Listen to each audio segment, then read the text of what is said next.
Hello guys and welcome back to my channel.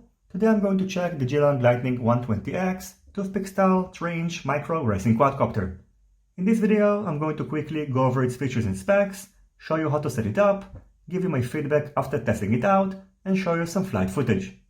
Just like the Geelang Anger 75X, which also shares with it very similar components, the Lightning 120X comes well protected inside this high quality carrying case, and you can get it either in the plug-and-play version, which doesn't come with a radio receiver, or you can get multiple receiver options pre-installed.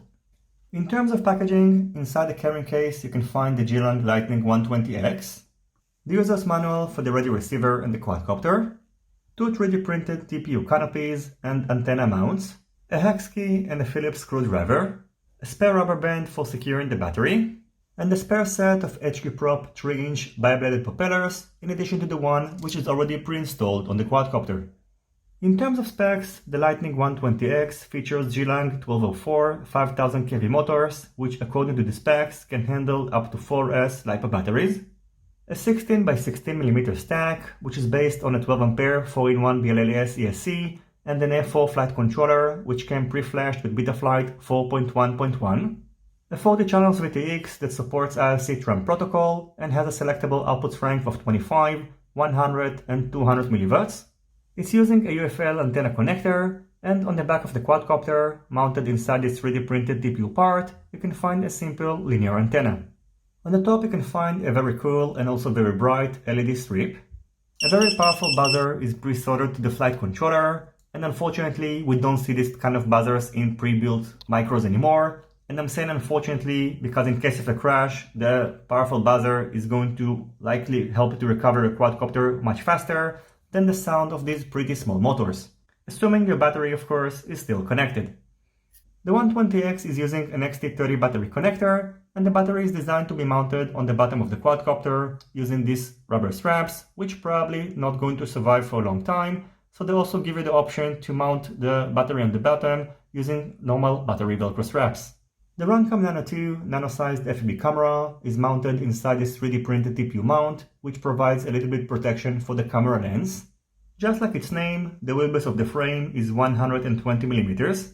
The distance between the back two motors and the front ones is 84.5 mm, and the distance between the right motors and the left ones is 82.8 mm, so this is a stretch X frame.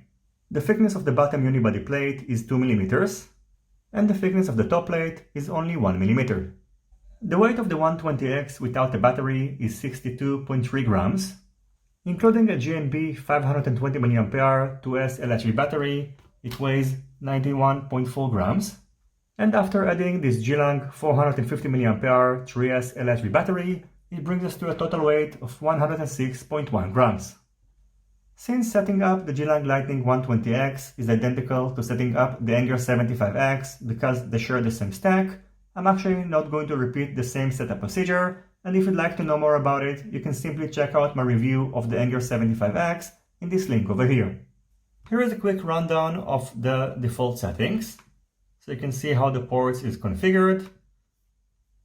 This is the configuration tab.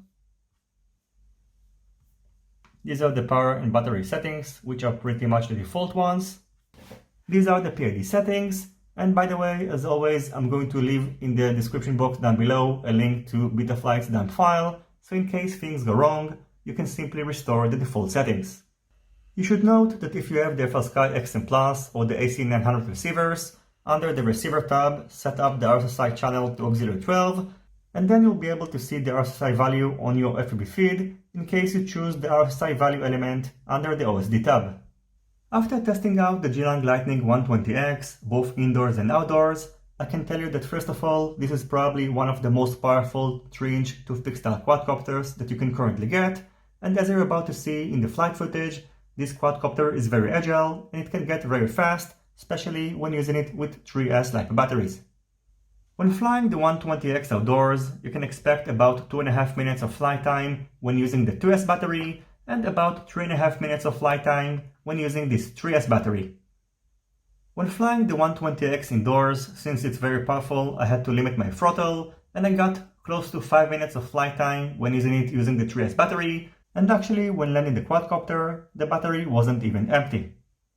Another thing that I really liked about the 120X is that unlike the Anger 75X, it came pre-tuned, so you don't have to mess around with PID tuning, and its default PID tuning works really well both using 2 and 3S Lipo batteries. So having all that said, the main downside of the Geelang 120X is that its frame probably not going to survive for a long time. You can see that it bends pretty easily, which can be actually a good thing because it might bounce off things and not really break, but I don't think that it's actually going to survive for a long time. So in case you're going to get it, I think that it's a good idea to get an extra frame, maybe this one or maybe another 3-inch frame, so in case this one breaks, you have another one to try.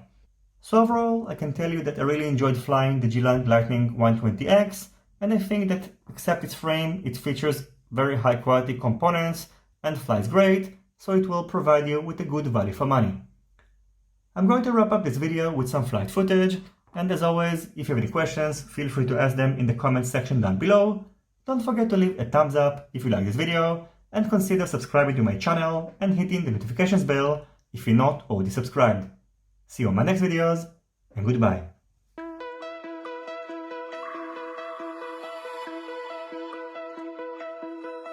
Find your way into this wonderland.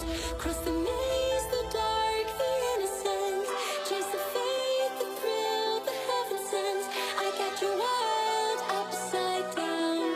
The labyrinth will guide you far away to the place where senses will decay. Your ghost and mind will shadow play.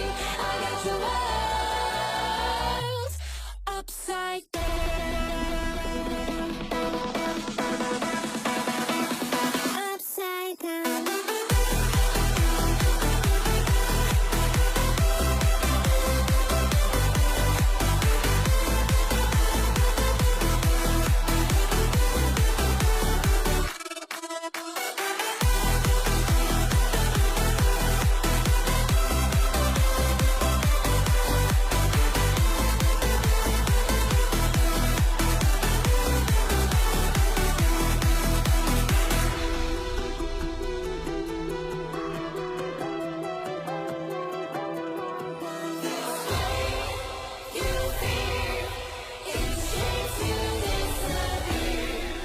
Find your way into this wonderland. Cross the maze, the dark, the innocent. Chase the faith, the thrill, the heaven sent. I got your world upside down. The labyrinth will guide you far away to the place where senses will decay.